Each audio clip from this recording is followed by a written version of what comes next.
நலம் காக்கும் ஸ்டாலின், உங்கள் குடும்பத்தின் நலன் அரசின் பொறுப்பு.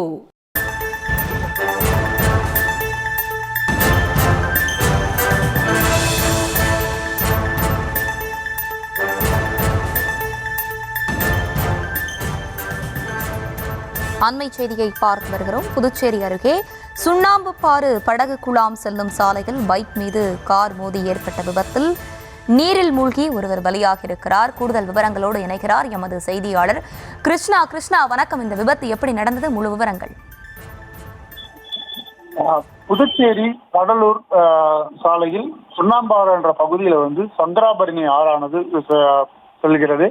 இந்த ஆற்று பகுதியில் மேம்பாலம் கட்டப்பட்டிருக்கிறது. இந்த மேம்பாலம் வழியாக காரும் இருசக்கர வாகனமும் அதிவேகமாக மோதியதன் காரணமாக இருசக்கர வாகனத்தில் வந்த ஒருவர் தூக்கி வீசப்பட்டிருக்கிறார். அந்த தூக்கி வீசப்பட்டவர் அந்த பகுதியில் அந்த சங்கராபரணி ஆற்றில் கீழே விழுந்து உயிர் இழந்திருக்கிறார். அவரை தேடும் பணியானது கிட்டத்தட்ட ஒரு 2 மணி நேரமானது நடைபெற்றிருக்கிறது.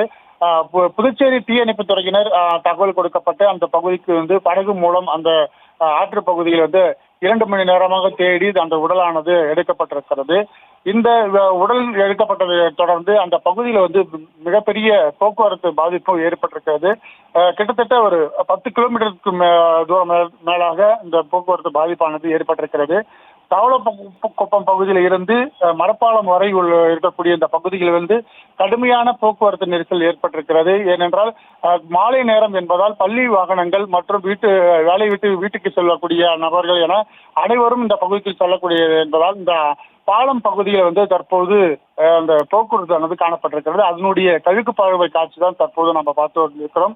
இது குறித்து அரியாங்குப்பம் காவல்துறையினர் தற்போது அந்த வாகனங்கள் மற்றும் அந்த உடலை கைப்பற்றி பிரேத பரிசோதனைக்கு அனுப்பப்பட்டிருக்கிறார்கள். மேலும் இது குறித்து இந்த விபத்து குறித்தும் விசாரணை மேற்கொண்டு வருகின்றனர். இந்த 2 மணி நேரத்துக்கு மேலாக நடைபெற்ற இந்த தேடுதல் வேட்டை அதே போல இந்த போக்குவரத்து நெரிசல் காரணமாக அந்த வழி முற்றிலுமாக துண்டிக்கப்பட்டிருக்கிறதா சொல்ல வேண்டும். விவரங்களை வழங்கியமைக்கு நன்றி கிருஷ்ணா. நலம் காக்கும் ஸ்டாலின், உங்கள் குடும்பத்தின் நலன் அரசின் பொறுப்பு.